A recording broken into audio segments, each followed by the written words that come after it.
Good morning students. Good morning ma'am. आज का हमारा टॉपिक है जयप्रकाश नारायण के राजनीतिक विचार। जैसा कि आप सभी को पता है कि हमारा 4th सेम शुरू हो गया। 4th सेम के फर्स्ट लेसन का फर्स्ट क्वेश्चन ये आज हम करेंगे। जयप्रकाश नारायण कोई राजनीतिक दार्शनिक नहीं थे। राजनीतिक दार्शनिक का मतलब है कि वो स्पेशल मतलब पर्टिकुलर रूप से विशेष रूप से राजनीति में भाग नहीं लेते थे। उनकी ऐसी कोई विशेष रचना नहीं मिलती जिसमें उन्होंने अपने राजनीतिक विचारों का विशेष रूप से वर्णन किया हो। भी उसने कोई स्पेशल ऐसी बुक या कोई ऐसी किताब या कोई ऐसी पत्रिका या किसी और माध्यम से लेख से ये नहीं लिखा कि ये मेरे राजनीतिक विचार हैं। बस उसने जैसे जैसे समाज की परिस्थितियों के अनुसार, वातावरण के अनुसार अपने विचार दिए, उन पर अपनी बातें रखी और वही उनके फिर राजनीतिक विचार बन गए थे। वास्तव में वह यथार्थवादी, देशभक्त, स्वतंत्रता सेनानी और क्रांतिकारी विचारक थे। उन्होंने जीवन भर अपने देश और साधारण जनता के कल्याण के लिए संघर्ष किया। उस संघर्ष में उन्होंने भिन्न भिन्न समय में भिन्न भिन्न स्थितियों का सामना करना पड़ा। जीवन उनका संघर्षशील रहा है और संघर्षशील जीवन में उन्होंने हमेशा ही अलग अलग प्रकार की परिस्थितियाँ फेस हुई हैं। जैसे जैसे स्थितियों से उन्हें कोई नवीन अनुभव प्राप्त होता तो उनके विचारों में परिवर्तन आ जाता। ये चेंज हो गया, माहौल चेंज होगा, परिस्थितियाँ चेंज होगी तो विचार भी चेंज होते हैं ना। ऐसे ही जैसे जैसे उनके सामने स्थितियाँ आती रही, परिस्थितियाँ आती रही, वैसे वैसे उनके विचारों में परिवर्तन भी आता रहा। इसलिए उनके विचारों में निरंतरता और स्थिरता का अभाव पाया जाता है। भी वो नहीं एक जैसे कोई सर्वमान्य सिद्धांत दे दिया हो जयप्रकाश नारायण ने, ऐसा नहीं है। उसके विचार टाइम टू टाइम बदलते रहे और स्थिरता का अभाव उसके विचारों में पाया गया। प्रारंभ में वह क्रांतिकारी विचारों के देशभक्त थे, परंतु शीघ्र ही वह एक क्रांतिकारी से गांधीवादी बन गए। शुरू में तो वो गर्म दल के नेता थे, क्रांतिकारी थे, और धीरे धीरे फिर वो गांधीवादी नरम दल के थे ना, फिर वो गांधी के शिष्य बन गए। जब वह अमेरिका में तो उनके मन पर मार्क्सवादी विचारधारा का गहरा प्रभाव पड़ा था। वह लोकतंत्र के पक्के समर्थक थे, परंतु राजनीतिक दलों के दोषों को देखते हुए उन्होंने दल विहीन लोकतांत्रिक व्यवस्था का सिद्धांत प्रस्तुत किया था।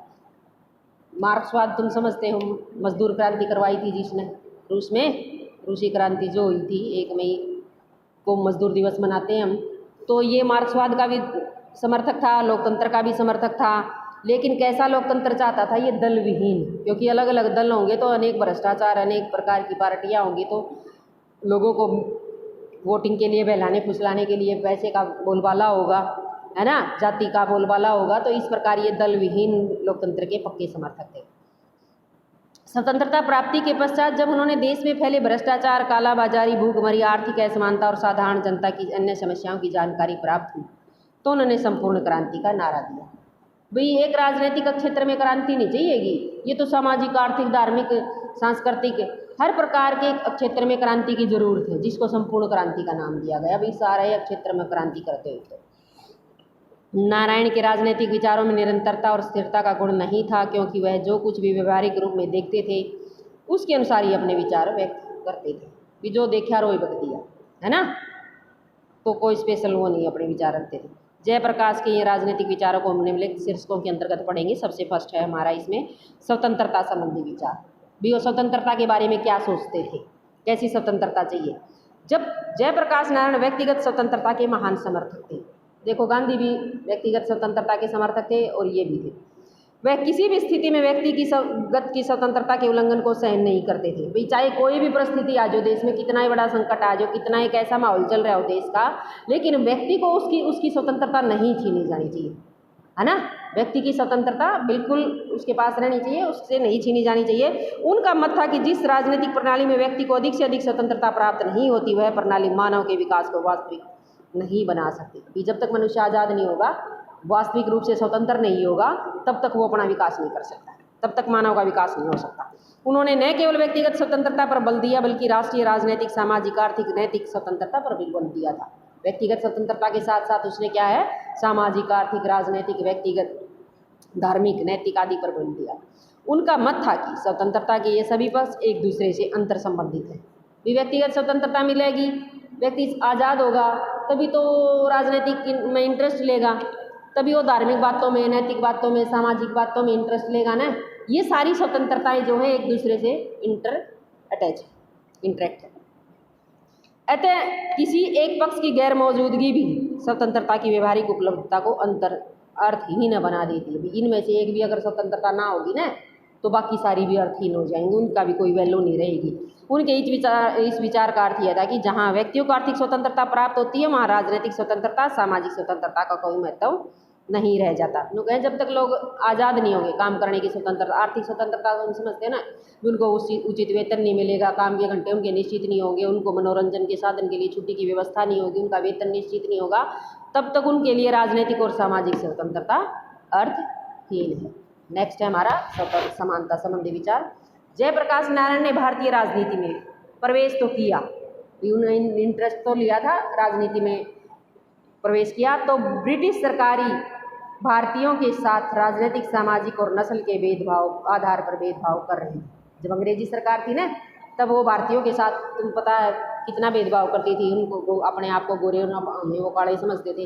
ब्रिटिश सरकार के इस व्यवहार ने जयप्रकाश की लोकतांत्रिक मानसिकता पर गहरा प्रभाव डाला और उन्होंने ब्रिटिश सरकार की भेदभाव वाली नीति के विरुद्ध संघर्ष की घोषणा कर दी।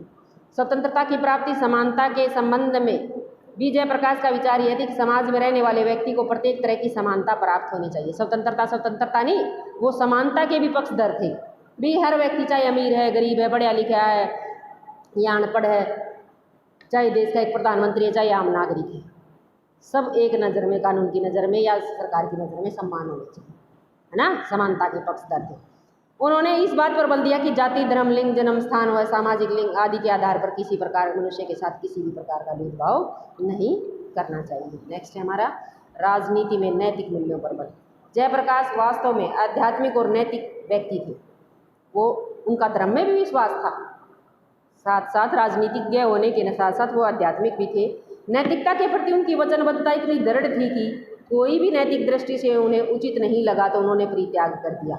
नैतिक दृष्टि से तुम समझते हो ना, मोरल वैल्यूज़ बोलते हैं हम भी, नैतिक मूल्य होने चाहिए, बच्चों में झूठ नहीं बोलना चाहिए, चोरी नहीं करना चाहिए, बड़ों का मान सम्मान करना चाहिए, किसी के साथ गलत बिहेव नहीं करना चाहिए, गलत जहाँ हो रहा हो उसका विरोध होना चाहिए, विरोध करना चाहिए। तो ऐसा देखते हैं कि कहीं जहाँ भी नैतिक दृष्टि से उनको उचित नहीं लगता था तो उस चीज़ का वो परित्याग ही कर देते थे, उस चीज़ को वो छोड़ ही देते थे, उसके साथ उसका मेल नहीं होता था और उनसे दूर हो गए। लोकतंत्र के समर्थक होने के बावजूद उन्होंने लोकतंत्र में राजनीतिक दलों के महत्व को अस्वीकार किया है। ये बात पीछे भी आई थी कि वो ऐसा लोकतंत्र चाहते थे दल विहीन, जहाँ राजनीतिक दल बिल्कुल ही ना हो, क्योंकि ऐसा लोकतंत्र राजनीति में नैतिक मूल्यों पर कोई महत्व नहीं देता। जो राजनीतिक दल ज़्यादा होंगे ना, उनने तो अपनी अपनी सरकार की कुर्सी की पड़ी रहेगी और वो लोगों के राजनीतिक मूल्यों के लिए या लोगों के सामाजिक कल्याण के लिए किसी प्रकार का काम नहीं करेंगे ना, तो ऐसे दल विहीन लोकतंत्र की वो समर्थन करते थे। नेक्स्ट हमारा लोकतंत्र में विश्वास। जयप्रकाश नारायण एक सच्चे लोकतंत्रवादी थे। लोकतांत्रिक संस्थाओं में उन्हें पूर्ण विश्वास था। लोकतंत्र को वह राजनीतिक प्रणाली, विधि और जीवन की विधि भी समझते थे। व्यक्तिगत स्वतंत्रता के प्रति उनकी गहरी निष्ठा थी और उनका विश्वास था कि ऐसी स्वतंत्रता केवल लोकतंत्र में ही संभव हो सकती है। जो वो व्यक्तिगत स्वतंत्रता की बात कर रहे हैं ना, वो ये कह रहे हैं कि व्यक्तिगत स्वतंत्र होना चाहिए, मनुष्य व्यक्तिगत रूप से उसके ऊपर किसी प्रकार का दबाव नहीं होना चाहिए। तो वो कब मिलेगी? जब देश में लोकतंत्र होगा, तानाशाही होगी तो व्यक्तिगत स्वतंत्रता कहाँ मिलेगी? पहले होती।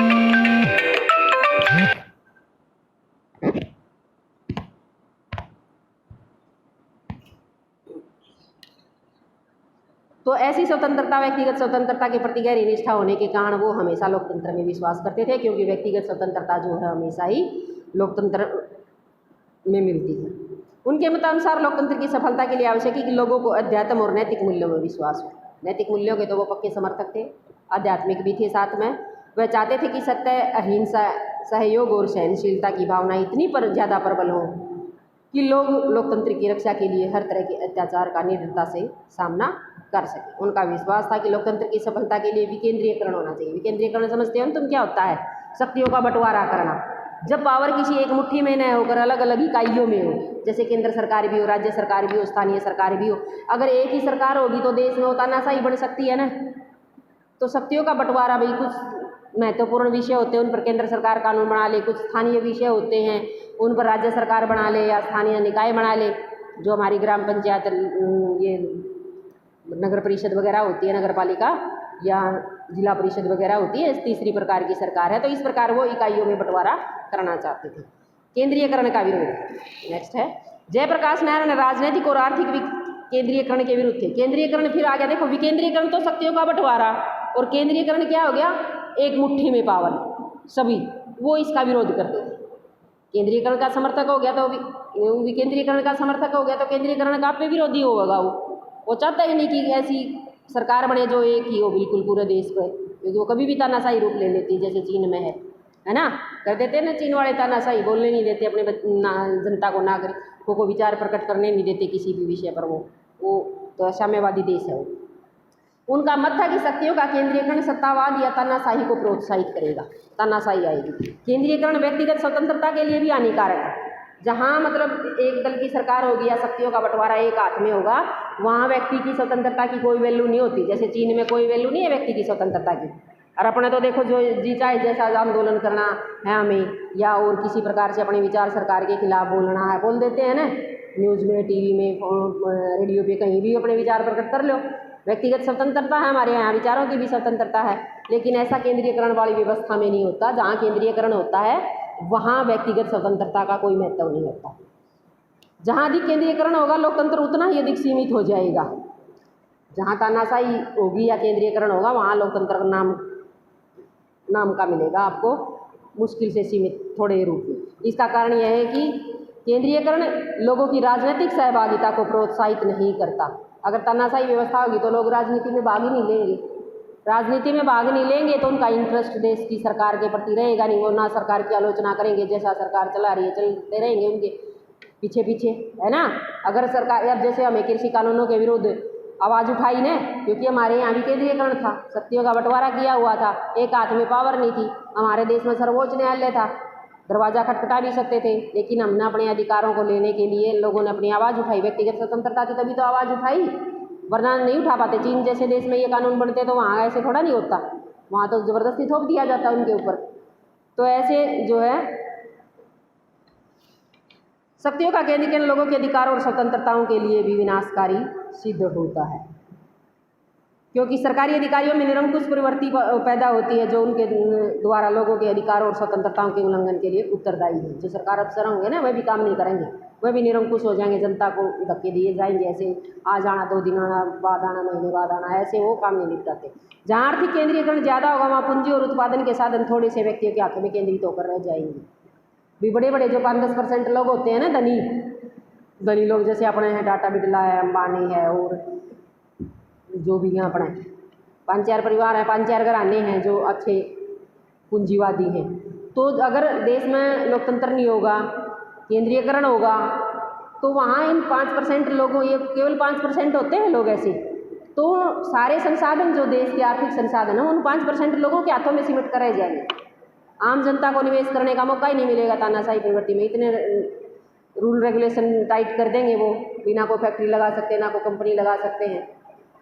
ऐसी स्थिति में साधारण लोगों का अधिक से अधिक शोषण होगा और वह लोग अपने आर्थिक अधिकारों को भी उचित प्रयोग नहीं कर सकेंगे।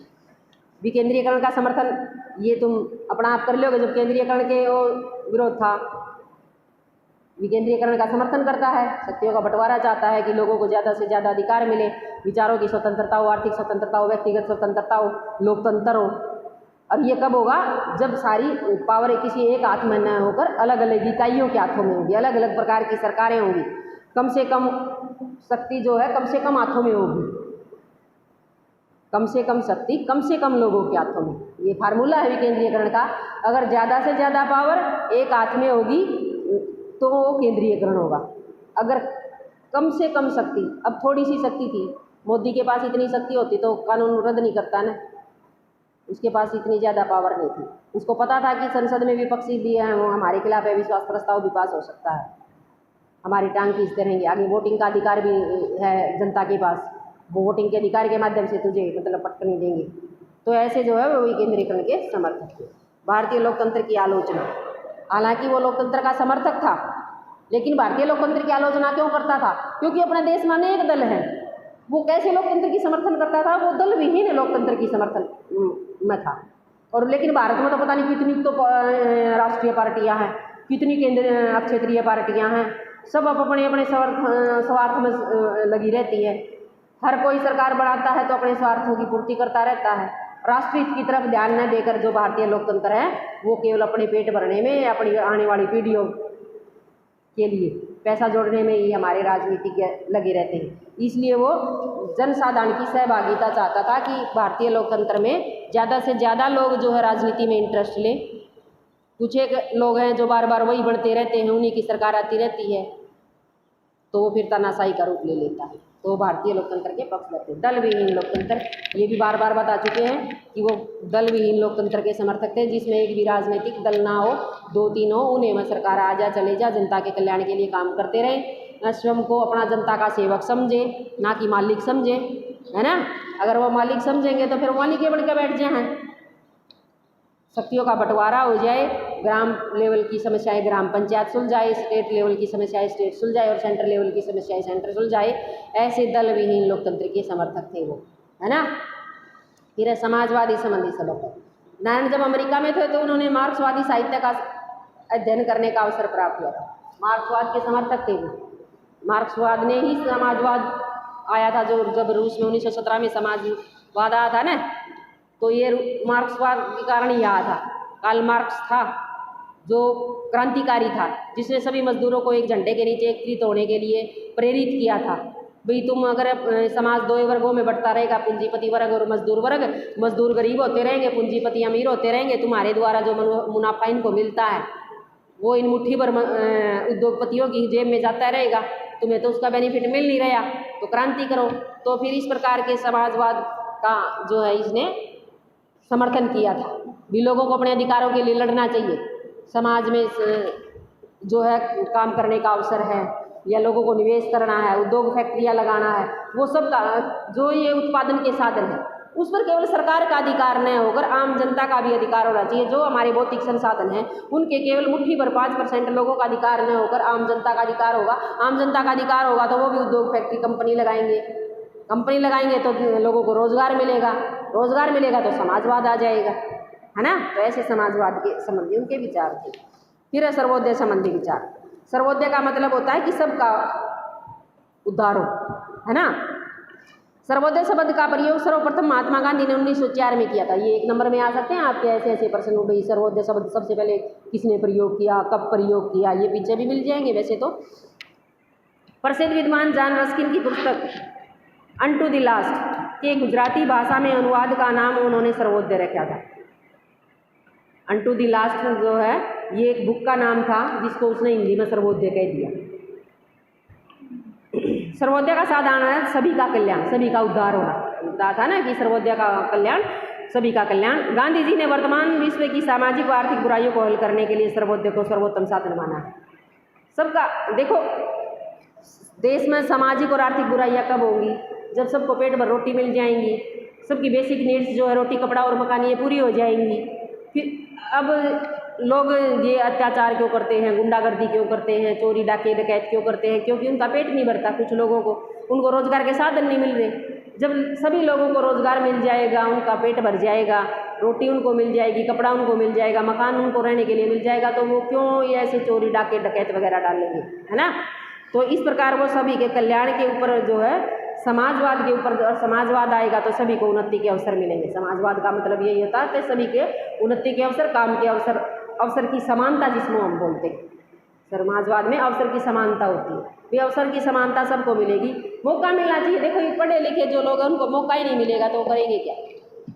मौका देना तो सरकार का काम है, अवसर देना तो सरकार का काम है, काम देना सरकार का काम है। जैसे अब नरेगा में दे रही है भी, अगर इनको बिल्कुल भी ना मिले तो ये बिल्कुल भूखे मर जाएंगे। फिर ये कुछ ना कुछ तो करेंगे, अड़ोसी पड़ोसी को मार काट करेंगे, चोरी डकैती करेंगे, है ना। तो ऐसे वो सर्वोदय सभी के कल्याण के समर्थक थे। स्थानीय संस्थाओं की व्यवस्था।